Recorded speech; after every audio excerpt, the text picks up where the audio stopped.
Alhamdulillahilladzi faddalana birraja'i wal khawfi. Walhamdulillahilladzi ja'alana muslimina wa mu'minina wa muhsinina. Amma ba'du, Allahumma salli wa sallim wa barik ala nabiyina Muhammad.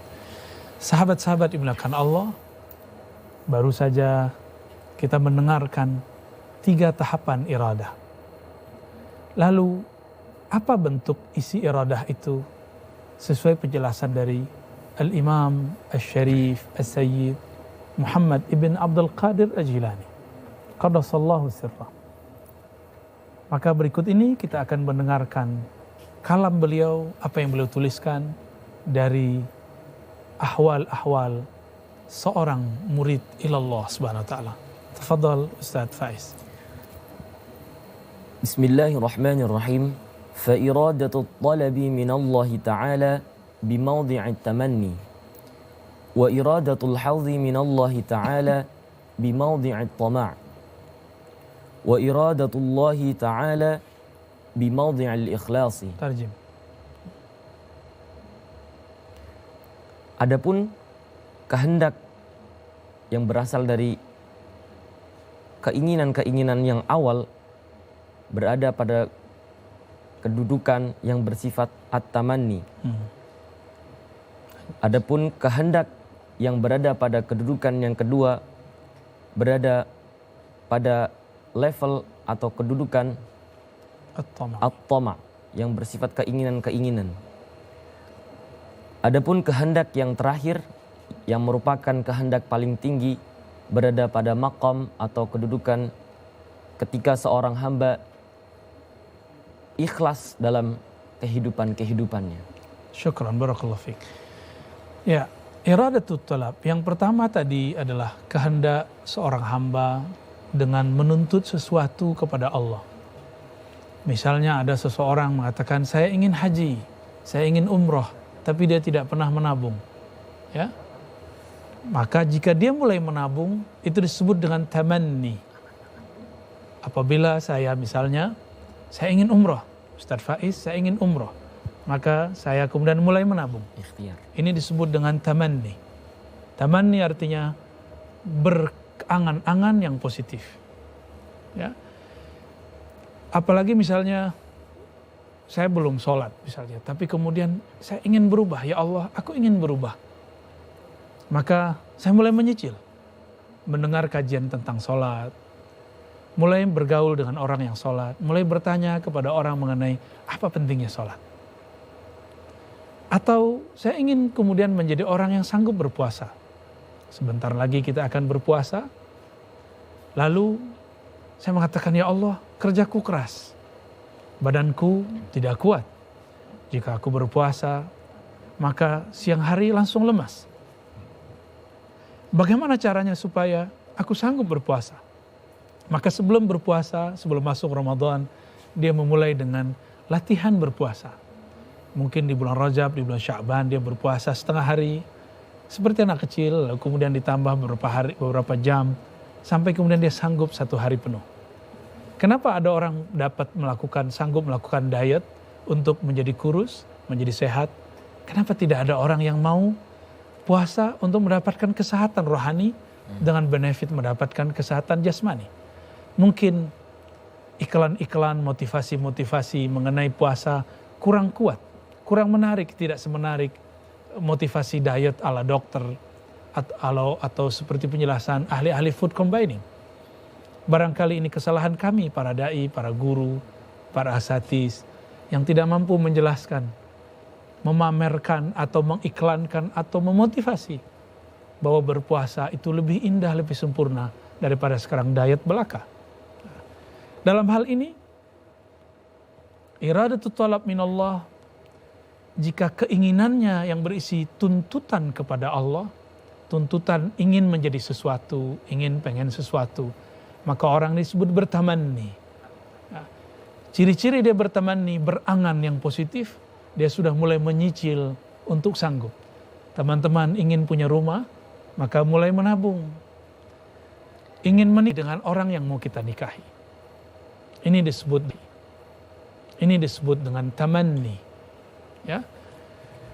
Dan yang kedua, level iradah yang kedua, iradatul hazzi minallahi tabaraka wa ta'ala bimawdi'it tama'. Menginginkan posisi yang tadi sifatnya bukan materi lagi. Menginginkan sesuatu hajat kepada Allah yang sifatnya bukan lagi benda semata, duniawi semata. Seperti seseorang mengatakan, ya Allah, bagaimana caranya khusyuk? Ya Allah, berikan aku khusyuk. Ya Allah, aku ingin hidup tenang. Orang-orang seperti ini, dia iradahnya iradah level 2. Di dalam kitab ini, As-Sayyid Asy-Syarif Muhammad Al-Jailani mengatakan, ini disebut dengan at-tama'. Tama' dalam bahasa Arab tidak semuanya negatif seperti tama' dalam bahasa Indonesia, dalam bahasa Melayu.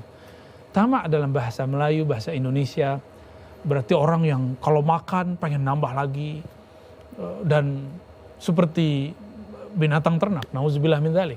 Atau dia udah dapat dunia, pengen dunia lagi, udah dapat gaji, pengen tinggi lagi, sudah mendapatkan nikmat, ingin bertambah tanpa alasan. Berdasarkan cuma dengan syahwat, keinginan kebinatangan, keinginan syahwat belaka. Ini tamak bahasa kita di negeri ini, di Nusantara ini. Berbeda dengan tamak dalam bahasa Arab. At-tamak dalam bahasa Arab ada yang positif. Misalnya dalam surat As-Sajdah ayat 16, ingat saya, ciri-ciri orang-orang yang mereka membenarkan ayat-ayat Allah, yang sujud kepada Allah, itu adalah mereka yang tatajafa junubuhum anil madaji'i yad'una rabbahum khawfan wa tama'a wa mimma razaqnahum yunfikun.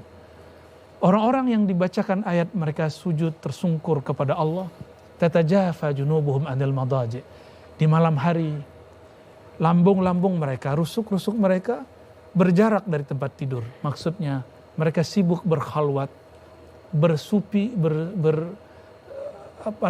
berkontemplasi kepada Allah Subhanahu wa taala. Mereka dalam kesunyiannya menyeru Allah, yad'una rabbahum khaufan wa tama'a. Mereka menyeru Allah Subhanahu wa taala dalam dua rasa. Khaufan, rasa takut, rasa cemas. Allah tidak meridai mereka. Rasa cemas, ibadah mereka tidak sempurna.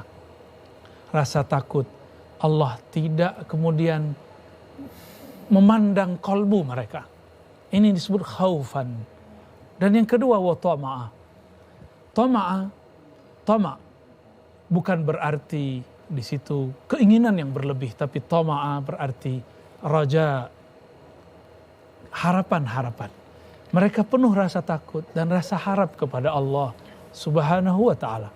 Sahabat-sahabat dimulakan Allah, maka tama' dalam surat Sajdah ayat 16 tadi, ini membicarakan tama' yang positif. Inilah yang dimaksud oleh Imam As-Sayyid Asy-Syarif Muhammad Ibn Abdul Qadir Al-Jilani qaddasallahu sirrahu. Beliau mengatakan, jika engkau berkehendak ingin khusyuk, ingin menjadi wali kekasih Allah, ingin menjadi orang yang dekat kepada Allah, tapi masih ada kehendak-kehendak, ingin tenang, maka ini kehendak disebut at-tama', harapan-harapan. Ini berbeda dengan tamanni. Tamanni masih angan-angan yang sifatnya materi, pahala, surga. Sedangkan ini sudah bersifat posisi, ketenangan jiwa, ingin terbebas dari belenggu-belenggu jiwa, ingin keluar dari zona-zona maksiat, masuk kepada zona taat, zona ketidakikhlasan, masuk ke dalam zona keikhlasan.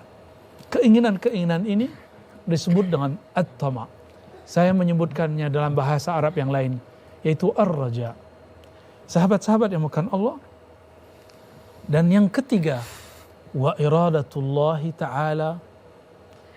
Level iradah yang ketiga, kita sudah menyebutkan tadi di awal, bahwa ketika kehendak hamba lebur dalam kehendak Allah, ketika pilihan hamba dia samakan volumenya, frekuensinya dengan pilihan Allah Subhanahu wa ta'ala.